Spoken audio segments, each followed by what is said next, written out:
Accrochez-vous, on plonge dans le futur, et pas n'importe lequel. Un semi-marathon où robots et humains vont courir ensemble. Ah oui, C'est en avril 2025 à Pékin. incroyable. Plus de 12 000 coureurs et une vingtaine de robots. 21 kilomètres. Du jamais vu. C'est une première mondiale, Oui, plein de questions se posent. On se croirait dans un film. complètement. Avant de s'emballer, parlons des règles. Pas question de laisser n'importe quel robot s'inscrire. Non. Le Beijing Economic Technological Development Area, qui organise l'événement, a mis le haut là. Ah, d'accord. Des conditions strictes. Bien sûr, il faut que ce soit juste. Exactement. Alors, ces robots, ils doivent ressembler à des humains. 2 jambes, obligatoire. Ah oui, Une taille entre 50 cm et 2 mètres. d'accord. Et une garde au sol bien définie. Interdit les roulettes. Ah oui, Pas de robot à 4 pattes. d'accord. On veut du running humanoïde. Justement, est-ce que les robots, ils peuvent vraiment courir comme nous? Où en est la technologie? C'est la question. Pour l'instant, les robots les plus rapides sont encore loin des records humains. Oui, c'est sûr. Par exemple, le robot Tiangong, en 2024, il atteignait 6 km/h.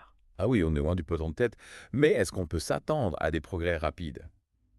Ah oui, la recherche en robotique, ça avance très vite. Un des défis, c'est de reproduire la biomécanique humaine Oui, avec sa complexité. oui. Et puis, il y a l'autonomie, les batteries. Ah oui, l'énergie. Comment les équipes vont gérer ça pendant la course? C'est un vrai casse-tête. Ils ont le droit de changer les batteries pendant la course. Oui, Mais imaginez la coordination. À quelle fréquence s'arrêter? Comment optimiser les changements de batterie? C'est stratégique. tout à fait. Et en parlant de stratégie, pourquoi la Chine se lance dans cette aventure? Qu'est-ce qu'ils cherchent à gagner? Il faut voir ça dans le contexte plus large de la robotique et de l'intelligence artificielle en Chine. La Chine, en 2023, ils ont installé 51% des nouveaux robots industriels dans le monde. C'est énorme. L'objectif, c'est de devenir le leader mondial de la robotique. Donc ce semi-marathon, c'est une vitrine technologique. Exactement. Montrer au monde leur savoir-faire. Et puis, il y a l'économie. La Chine vise 400 milliards de yuans de chiffre d'affaires pour la robotique d'ici 2030. C'est colossal. Mais est-ce que ce développement de la robotique a aussi un lien avec le vieillissement de la population chinoise aérienne? Absolument. La Chine a une population vieillissante, plus de 300 millions de personnes de plus de 60 ans. Les robots humanoïdes pourraient apporter des solutions aux problèmes de main-d'œuvre. Imaginez des robots qui aident les personnes âgées Oui. au quotidien, les aider à se déplacer, faire leurs courses. C'est fascinant, mais un peu inquiétant aussi, non? Quelle place pour les humains dans un monde de robots à labo? C'est la question qu'il faut se poser. L'arrivée des robots, ça va bouleverser nos sociétés, nos modes de vie, Oui, c'est clair. notre rapport au travail. Et ce semi-marathon de Pékin, c'est un aperçu du futur, peut-être Rhino, où robots et humains cohabiteront. Et qui sait, peut-être même collaboreront. C'est une possibilité. Imaginez des équipes mixtes, des humains et des robots, dans des compétitions sportives. Ça pose des questions sur l'homme et la machine. C'est une question intéressante. D'un côté, on a une démonstration technologique, impressionnante. Mais de l'autre, ça pourrait changer notre vision du sport. Oui, complètement. Dans quelques années, des robots qui battent des records du monde. Oui. Des compétitions où humains et machines s'affrontent. C'est vrai, on pourra avoir de nouvelles disciplines, de nouvelles formes de compétition, de nouvelles stratégies. Exactement.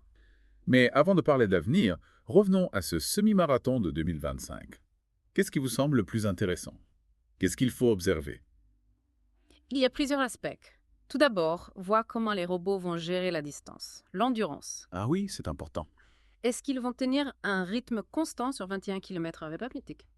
Comment vont-ils réagir à la fatigue, aux variations de terrain, à la météo? Ce sera passionnant de voir comment les équipes ont résolu ces problèmes techniques. Et du côté des humains, est-ce qu'il y a un intérêt à les voir courir avec des robots? Bien sûr.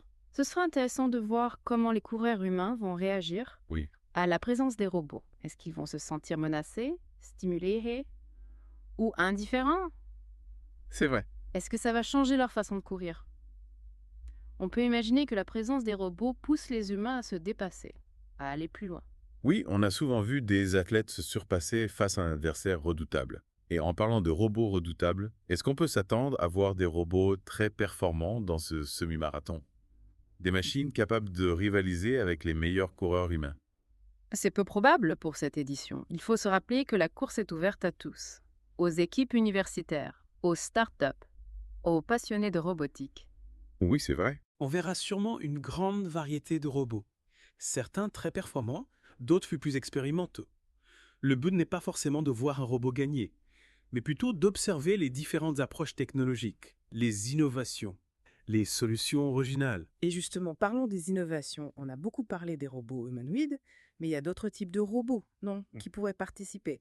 Par exemple, on a vu des robots quadrupèdes au marathon de Hangzhou. Oui, les robots quadrupèdes sont très performants en termes de vitesse et d'agilité. Oui. Ils peuvent se déplacer sur des terrains difficiles, franchir des obstacles et courir vite. Mais pour ce semi-marathon de Pékin, les organisateurs ont choisi les robots humanoïdes. Pourquoi ce choix, selon vous? Il y a plusieurs raisons. Le semi-marathon est sur route, un terrain plat et régulier. Ce qui avantage les robots bipèdes. Et puis, l'objectif, c'est de voir des robots courir avec des humains. L'aspect humanoïde est important pour l'image, pour le spectacle. Voir un robot à 2 jambes courir comme un humain, c'est plus impressionnant, plus symbolique qu'un robot à 4 pattes. C'est vrai, le visuel est important. On veut voir des robots qui nous ressemblent, qui imitent nos mouvements.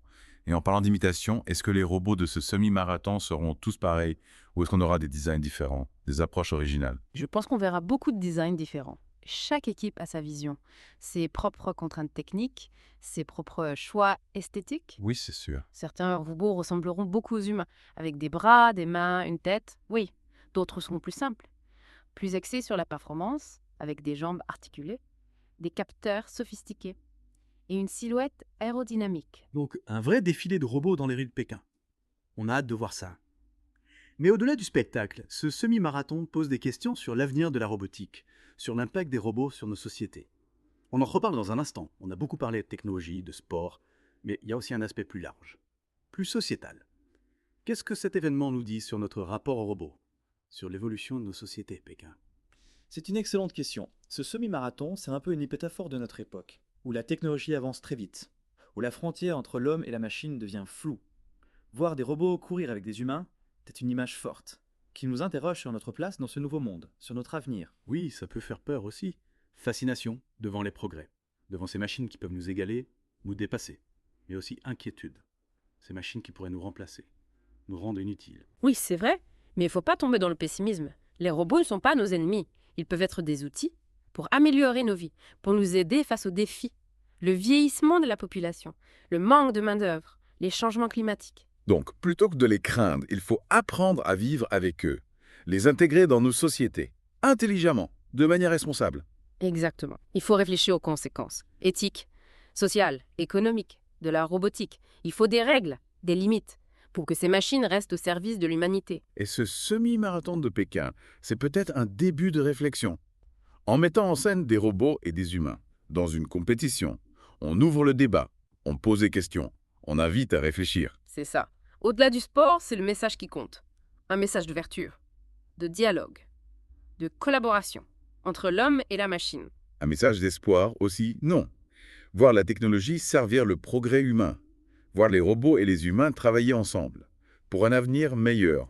Absolument. La technologie n'est pas un but en soi, c'est un outil, un moyen pour réaliser nos rêves, pour créer un monde plus juste, plus durable, plus humain. Et ce semi-marathon de Pékin, ça nous rappelle que ce futur, on peut le construire ensemble, humains et robots, main dans la main. Voilà, une belle conclusion. Merci beaucoup pour votre expertise. C'était passionnant. Merci à vous. C'était un plaisir de plonger avec vous dans ce futur. Fascinant, plein de promesses. Chers auditeurs, on se retrouve très bientôt pour une nouvelle exploration, dans le Deep Dive. D'ici là, restez curieux, gardez l'esprit ouvert.